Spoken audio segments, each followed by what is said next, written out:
Hello, I'm Andrew Schorr from Patient Power. The University of Pennsylvania is a world leader in organ transplant. Recently, in Philadelphia, there was a conference of transplant experts, the American Transplant Congress.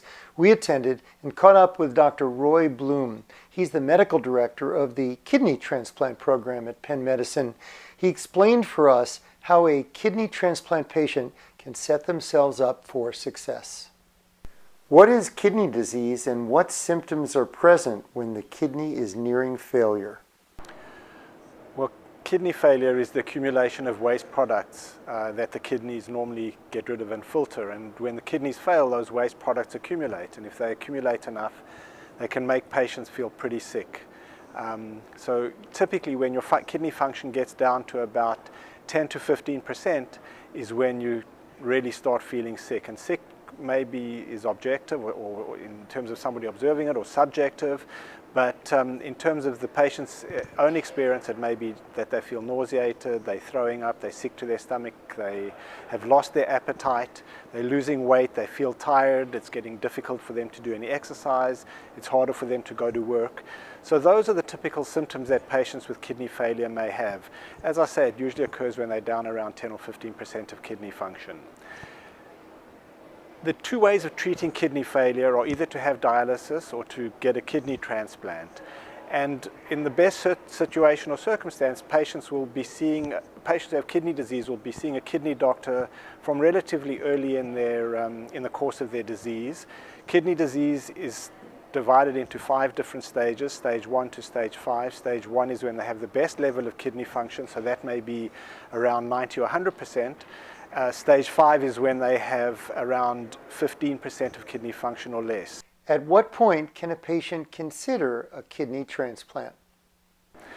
Now, most patients end up seeing a kidney doctor when they're around stage 3, which is between 30 and 60% kidney function.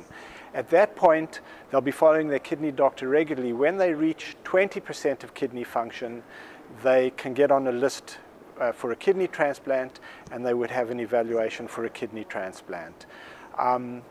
Assuming somebody had 20% kidney function and felt fine, they'd have an opportunity to get on the waiting list. It doesn't mean they need a kidney transplant at that very moment.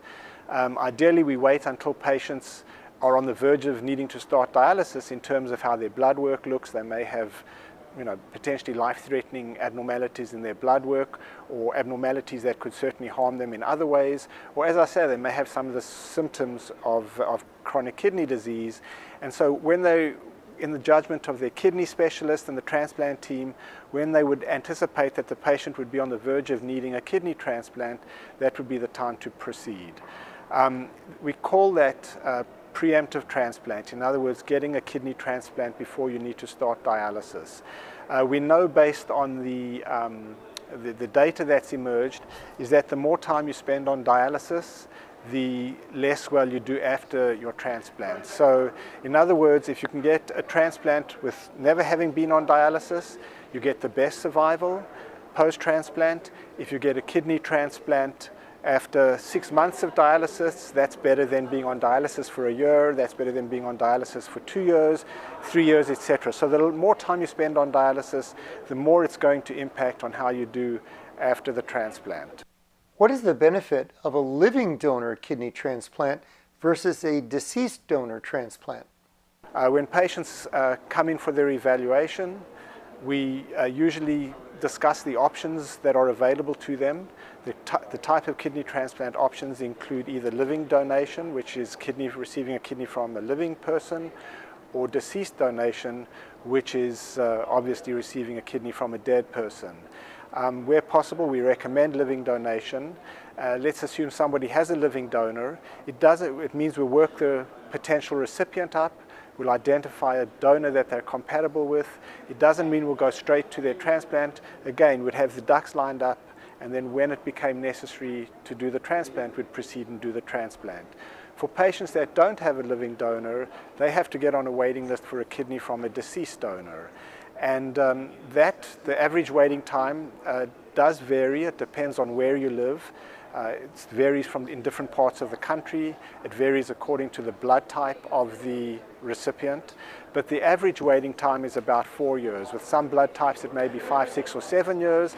With some blood types, it may be 3 years. But on average, it's around 4 years. So when patients come to us, when their kidney functions at 20%, we put them on the waiting list. And it's just a matter of waiting until they're fortunate enough to get called in for a transplant. Usually in that setting, it'll be, if it's going to be a 4-year wait for a transplant, usually if somebody comes in with 20% or 18% kidney function, usually by the time they're eventually going to get called in for a transplant, they'll have started dialysis. So having a living donor can help prevent the need for getting dialysis before your transplant. If you don't have a living donor, most patients do end up needing dialysis before they get a transplant. But again, the sooner they can get referred for a transplant, the better, because they can get as much of their time while they're on the waiting list not yet on dialysis than they can after starting dialysis. What can a patient expect when they're considering a transplant? So the most important thing is to follow up with their kidney doctor on a regular basis and to adhere to whatever the kidney doctor and their primary doctors or any other doctors whose care they're under recommend. That's the most important thing. Once they reach this point of about 20% kidney function or less, they need to approach the transplant center.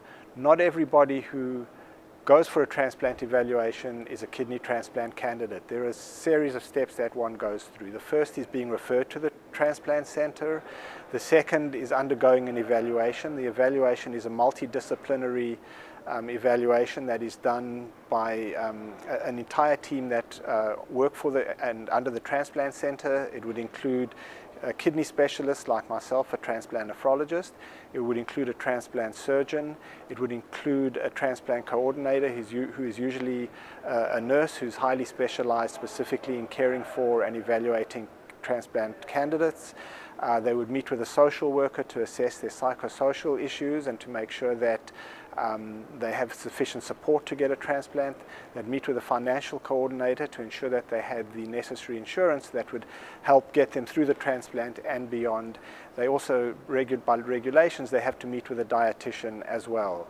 So they go through that process. They get an intensive education session that usually comes in the form of a class or one-on-one teaching. They get a lot of reading material as well.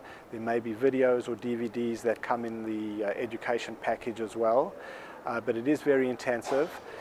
Patients who are deemed to be potential candidates will get blood work and additional testing as needed depending on their overall health. Once patients have had their testing, they've had their evaluation, the multidisciplinary team have met and decided that patients are candidates, we would then put them on the waiting list. And then it's a waiting game, and then essentially it's a matter of the clock reaching its time before they would get called in for a transplant. How can a patient set the stage for success ahead of their kidney transplant? Since that can sometimes take 4 or more years, we obviously like to try and see the patients once a year just to make sure that their health remains in the best condition that it can prior to the transplant. We want to make sure that there are no new medical problems that are arising that could pose risk for them either at the time of surgery or afterwards when they have to be on anti-rejection medicine. Now, like many people in the general population, patients who have kidney disease have a higher incidence of obesity. There's a lot of diabetes. A lot of patients don't feel well and they're inactive all the time. And those patients, we really do try and reinforce the importance of taking good care of their health, exercising to the extent that they can, losing weight where appropriate as well. So assuming patients get on the waiting list at time 0, by the time they reach year 1 or year 2 or year 3, their health may have changed for the worse and they may not be a candidate at that time. So that's why it's very important to keep this ongoing process that it is active. We need to keep in mind that things may change. Things may change for the better, they may change for the worse, but the more that we're kept in the loop, the better. What happens in reality is patients come for the evaluation, they spend the day at the transplant center, they do additional tests, and then we may not see them for a year. So in that year in between, they're seeing their local kidney doctor, they're seeing their local primary doctor, they may be seeing a heart specialist, but we're not on their radar screen, and we're not on the radar screen of their doctors necessarily. And so things could potentially slip through the cracks, and that's why we like to see patients, just to make sure that things are remaining updated. And better still, if we could be kept in the loop as things are happening, it would help us know what is going to be best for the patient in terms of ultimately helping them to get a kidney transplant. What can patients expect during a recovery from a kidney transplant? So there are different phases after the transplant. The earliest phase is the time of the surgery. The next phase is the sort of post-operative period for the first few weeks, when they may still have an incision and the wound's healing. They're obviously going to be less mobile. Their body is adapting to the new anti-rejection medicines that they're receiving. Then there's the sort of longer-term phase, which will be for the next, say, 6 or 8 months or so. And then there's the longer term beyond that. So obviously, through the surgical period, there's very intense monitoring of patients. They may be coming to the transplant center once or twice or 3 times a week, doing blood work at the same frequency. As patients get further out along the process, the amount of times they have to come to transplant center goes down, the amount of times they need blood work goes down, the risk of some of the complications goes down.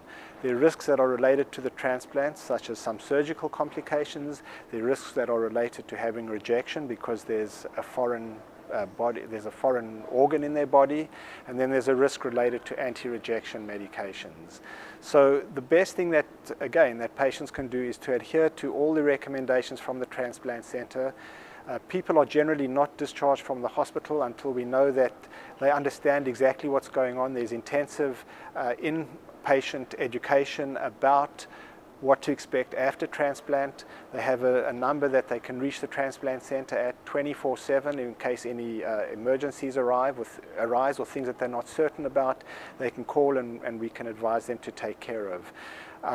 So after this early surgical phase, once the wound's all healed and the surgeons are happy with things, then the next phase is where they're following with kidney specialists, nephrologists like myself.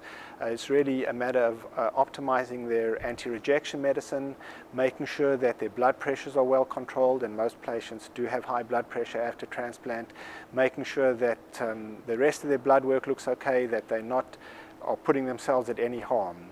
And then usually by about 6 or 8 months, at that time, at least in our transplant center, we're usually comfortable that patients are stable enough that they can return to their local care, their local nephrologist, and then beyond that, they'll come to the transplant center usually every 6 months or once a year, with most of their follow-up being done locally. What should a patient do to stay healthy and have the best outcome after their transplant? Now, the most common problems that can arise after transplant, in terms of long-term health, weight gain is often an issue. I think in part patients feel so good that all the things they could not eat before transplant while they were on dialysis, or because the restrictions were so great, they suddenly liberated. So patients can gain a lot of weight after transplants. It's essential, and there's actually new data emerging that shows that paying careful attention to their health in terms of things that they can do, exercise, keeping their weight down, adhering to a diet, making sure they're taking their blood pressure as directed, and ensuring it's kept under control. If they have diabetes, taking good care of their diabetes, for example. Those are things that we know that by paying careful attention to can help the long-term outcome for kidney transplant recipients. I think there's no question that we've been doing kidney transplants for over 50 years now, and there's obviously been a lot of refinement in the technique, in new anti-rejection treatments that are coming out, in terms of the way we take care of patients, in terms of preventing complications. So I feel very positive, and it's clear as more and more data emerges that the outcomes for patients are improving a lot. I think the greatest fear that I have is that when we're looking at patients who lose their kidneys in the long term, one of the major reasons appears to be non-adherence. And I think one of the reasons is that patients feel so good, they either intentionally don't take their medicine, or they forget to take their medication, and things may be okay once and things may be okay twice, but we know that you cannot do that in the long term. And that, again, that's part of taking care for oneself. It's a critical part of it. You may feel fine. That doesn't mean that your body's doing fine. You have to follow up as recommended. Adherence is really going to be key to helping things get better from an outcome standpoint. The bottom line from Dr. Bloom: The patient who is active and engaged with their kidney transplant team does better. I'm Andrew Schorr.